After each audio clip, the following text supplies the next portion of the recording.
Chapter 35, The Tao, 2. Garasara. Do what thou wilt shall be the whole of the law. You are only one of a number of people who are interested in my translation of the Tao Te Ching. Naturally, I want to publish it, but so many other things come first. So I am sending you the introduction, in the hope that it will stimulate that interest to the point of getting some other publisher to give it room. 1. I bound myself to devote my life to magic at Easter 1898, era Vulgari, and received my first initiation on November 18 of that year. My friend and climbing companion, Oscar Rechenstein, gave me my first instructions in learning the control of the mind early in 1901, in Mexico City. Sri Parananda, Solicitor General of Ceylon, an eminent writer upon, and teacher of, yoga from the orthodox Shaivite standpoint, and Bhikkhu Anandamathya, Alan Bennett, the great English adept, who was one of my earliest instructors in magic, and joined the Sangha in Burma in 1902, gave me my first groundings in mystical theory and practice. I spent some months of 1901 in Kandy, Ceylon with the latter, until success ground my work. I also studied all varieties of Asiatic philosophy, especially with regard to the practical question of spiritual development, the Sufi doctrines, the Upanishads, the Sankara, Veda and Vedanta, the Bhagavad Gita and Purana, the Dhammapada, and many other classics, together with numerous writings on the Tantra and Yoga of such men as Patanjali, Vivekananda, etc., etc. Not a few of these teachings are as yet wholly unknown to scholars. I made the scope of my studies as comprehensive as possible, omitting no school of thought however unimportant or repugnant. I made a critical examination of all these teachers in the light of my practical experience. The physiological and psychological uniformity of mankind guaranteed that the diversity of expression concealed the unity of significance. This discovery was confirmed, furthermore, by reference to Jewish, Greek, and Celtic traditions. One quintessential truth was common to all cults, from the Hebrides to the Yellow Sea, and even the main branches proved essentially identical. It was only the foliage that exhibited incompatibility. When I walked across China in 1905-06, I was fully armed and accoutred by the above qualifications to attack the till then insoluble problem of the Chinese conception of religious truth. Practical studies of the psychology of such Mongolians as I had met in my travels, had already suggested to me that their eccentric conception of the universe might represent the correspondence in consciousness of their actual psychological characteristics.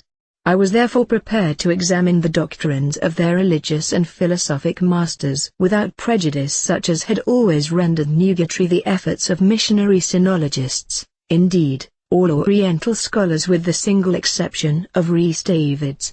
Until his time, translators had invariably assumed, with absurd naivete, or, more often, arrogant bigotry, that a Chinese writer must be putting forth either a more or less distorted and degraded variation of some Christian conception, or utterly puerile absurdities.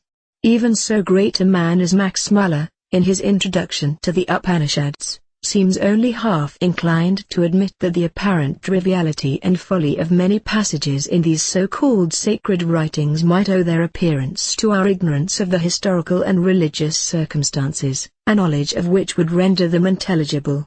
During my solitary wanderings among the mountainous wastes of Yunnan, the spiritual atmosphere of China penetrated my consciousness, thanks to the absence of any intellectual impertinences from the organ of knowledge.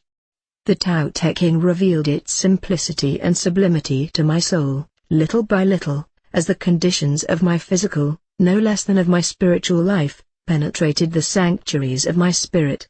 The philosophy of Lao Tzu communicated itself to me, in despite of the persistent efforts of my mind to compel it to conform with my preconceived notions of what the text must mean. This process, having thus taken root in my innermost intuition during those tremendous months of wandering Yunnan, grew continually throughout succeeding years. Whenever I found myself able once more to withdraw myself from the dissipations and distractions which contact with civilization forces upon a man, no matter how vigorously he may struggle against their insolence, to the sacred solitude of the desert, whether among the Sierras of Spain or the sands of the Sahara, I found that the philosophy of Lao-Tzu resumed its sway upon my soul, subtler and stronger on each successive occasion. But neither Europe nor Africa can show any such desolation as America. The proudest, stubbornest, bitterest peasant of deserted Spain, the most primitive and superstitious Arab of the remotest oases, are a little more than kin and never less than kind at their worst, whereas in the United States one is almost always conscious of an instinctive lack of sympathy and understanding with even the most charming and cultured people. It was therefore during my exile in America that the doctrines of Lao-Tzu developed most rapidly in my soul, ever forcing their way outwards until I felt it imperious, nay inevitable, to express them in terms of conscious thought. No sooner had this resolve taken possession of me than I realized that the task approximated to impossibility.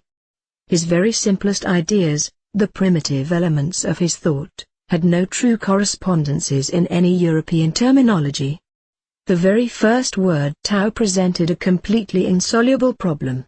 It had been translated reason, the way. None of these convey any true conception of the Tao. The Tao is reason in this sense, that the substance of things may be in part apprehended as being that necessary relation between the elements of thought which determines the laws of reason. In other words, the only reality is that which compels us to connect the various forms of illusion as we do. It is thus evidently unknowable, and expressible neither by speech nor by silence. All that we can know about it is that there is inherent in it a power, which however is not itself, by virtue whereof all beings appear in forms congruous with the nature of necessity. The Tao is also the way in the following sense. Nothing exists except as a relation with other similarly postulated ideas. Nothing can be known in itself, but only as one of the participants in a series of events. Reality is therefore in the motion, not in the thing moved. We cannot apprehend anything except as one postulated element of an observed impression of change. We may express this in other terms as follows. Our knowledge of anything is in reality the sum of our observations of its successive movements, that is to say, of its path from event to event. In this sense the Tao may be translated as the way. It is not a thing in itself in the sense of being an object susceptible of apprehension by sense or mind. It is not the cause of anything, it is rather the category underlying all existence or event, and therefore true and real as they are illusory, being merely landmarks invented for convenience in describing our experiences. The Tao possesses no power to cause anything to exist or to take place. Yet our experience when analyzed tells us that the only reality of which we may be sure is this path or way which resumes the whole of our knowledge. As for (2) which superficially might seem the best translation of Tao as described in the text, it is the most misleading of the three. For Ta'an possesses an extensive connotation implying a whole system of Platonic concepts, than which nothing can be more alien to the essential quality of the Tao. Tao is neither being nor not being in any sense which Europe could understand. It is neither existence, nor a conditional form of existence. Equally, Ta'an gives no idea of Tao. Tao is altogether alien to all that class of thought. From its connection with that principle which necessarily underlies the fact that events occur, one might suppose that the becoming of Heraclitus might assist us to describe the Tao. But the Tao is not a principle at all of that kind. To understand it requires an altogether different state of mind to any with which European thinkers in general are familiar. It is necessary to pursue unflinchingly the path of spiritual development on the lines indicated by the Sufis, the Hindus and the Buddhists, and, having reached the trance called Niruddha Samapatti, in which are destroyed all forms soever of consciousness, there appears in that abyss of annihilation the germ of an entirely new type of idea, whose principal characteristic is this, that the entire concatenation of one's previous experiences and conceptions could not have happened at all, save by virtue of this indescribable necessity.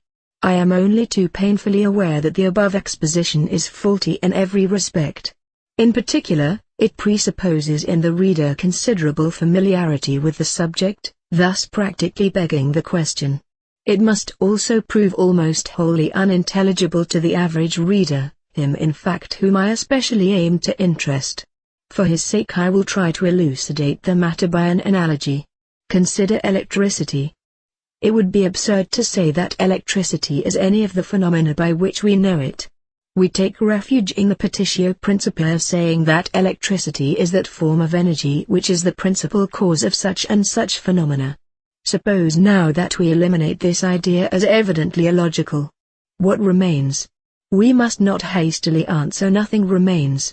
There is something inherent in the nature of consciousness, reason, perception, sensation, and of the universe of which they inform us, which is responsible for the fact that we observe these phenomena and not others, that we reflect upon them as we do, and not otherwise. But, even deeper than this, part of the reality of the inscrutable energy which determines the form of our experience, consists in determining that experience should take place at all. It should be clear that this has nothing to do with any of the Platonic conceptions of the nature of things. The least abject asset in the intellectual bankruptcy of European thought is the Hebrew Qabalah. Properly understood, it is a system of symbolism indefinitely elastic, assuming no axioms, postulating no principles, asserting no theorems, and therefore adaptable, if managed adroitly, to describe any conceivable doctrine. It has been my continual study since 1898, and I have found it of infinite value in the study of the Tao Te Ching. By its aid I was able to attribute the ideas of Lao Tzu to an order with which I was exceedingly familiar, and whose practical worth I had repeatedly proved by using it as the basis of the analysis and classification of all Aryan and Semitic religions and philosophies. Despite the essential difficulty of correlating the ideas of Lao Tzu with any others, the persistent application of the Kabbalistic keys eventually unlocked his treasure house. I was able to explain to myself his teachings in terms of familiar systems. This achievement broke the back of my Sphinx. Having once reduced Lao Tzu to Kabbalistic form, it was easy to translate the result into the language of philosophy. I had already done much to create a new language based on English with the assistance of a few technical terms borrowed from Asia, and above all by the use of a novel conception of the idea of number and of algebraic and arithmetical procedure to convey the results of spiritual experience to intelligent students. It is therefore not altogether without confidence that I present this translation of the Tao Te Ching to the public. I hope and believe that careful study of the text, as elucidated by my commentary, will enable serious aspirants to the hidden wisdom to understand, with fair accuracy, what Lao Tzu taught. It must however be laid to heart that the essence of his system will inevitably elude intellectual apprehension, unless it be illuminated from above by actual living experience of the truth. Such experience is only to be attained by unswerving application to the practices which he advocates. Nor must the aspirant content himself with the mere attainment of spiritual enlightenment, however sublime. All such achievements are barren unless they be regarded as the means rather than the end of spiritual progress, allowed to infiltrate every detail of the life, not only of the spirit, but of the senses. The Tao can never be known until it interprets the most trivial actions of everyday routine. It is a fatal mistake to discriminate between the spiritual importance of meditation and playing golf. To do so is to create an internal conflict. Let there be no difference made among you between any one thing and any other thing, for thereby there cometh hurt. He who knows the Tao knows it to be the source of all things soever. The most exalted spiritual ecstasy and the most trivial internal impression are from our point of view equally illusions, worthless masks, which hide, with grotesque painted pasteboard false and lifeless, the living face of truth. Yet, from another point of view, they are equally expressions of the ecstatic genius of truth, natural images of the reaction between the essence of oneself and one's particular environment at the moment of their occurrence. They are equally tokens of the Tao by whom, in whom, and of whom, they are. To value them for themselves is to deny the Tao and to be lost in delusion. To despise them is to deny the omnipresence of the Tao, and to suffer the illusion of sorrow. To discriminate between them is to set up the accursed dyad, to surrender to the insanity of intellect, to overwhelm the intuition of truth, and to create civil war in the consciousness. From 1905 to 1918 the Tao Te Ching was my continual study. I constantly recommended it to my friends as the supreme masterpiece of initiated wisdom, and I was as constantly disappointed when they declared that it did not impress them, especially as my preliminary descriptions of the book had aroused their keenest interest. I thus came to see that the fault lay with Legg's translation, and I felt myself impelled to undertake the task of presenting Lao Tzu in language informed by the sympathetic understanding which initiation and spiritual experience had conferred on me. During my great magical retirement on Asopus Island in the Hudson River during the summer of 1918, I set myself to this work, but I discovered immediately that I was totally incompetent. I therefore appealed to an adept named Aleister, with whom I was at that time in almost daily communication. He came readily to my aid, and exhibited to me a codex of the original, which conveyed to me with absolute certitude the exact significance of the text. I was able to divine without hesitation or doubt the precise manner in which Legg had been deceived. He had translated the Chinese with singular fidelity, yet in almost every verse the interpretation was altogether misleading. There was no need to refer to the text from the point of view of scholarship. I had merely to paraphrase his translation in the light of actual knowledge of the true significance of the terms employed. Anyone who cares to take the trouble to compare the two versions will be astounded to see how slight a remodeling of a paragraph is sufficient to disperse the obstinate obscurity of prejudice, and let loose a fountain and a flood of living light, to kindle the gnarled prose of stolid scholarship into the burgeoning blossom of lyrical flame. I completed my translation within 3 days, but during the last 20 years I have constantly reconsidered every sentence. The manuscript has been lent to a number of friends, scholars who have commended my work, and aspirants who have appreciated its adequacy to present the spirit of the master's teaching.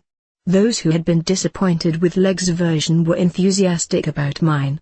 This circumstance is in itself sufficient to assure me that love's labor has not been lost, and to fill me with enthusiastic confidence that the present publication will abundantly contribute to the fulfillment of my true will for which I came to earth.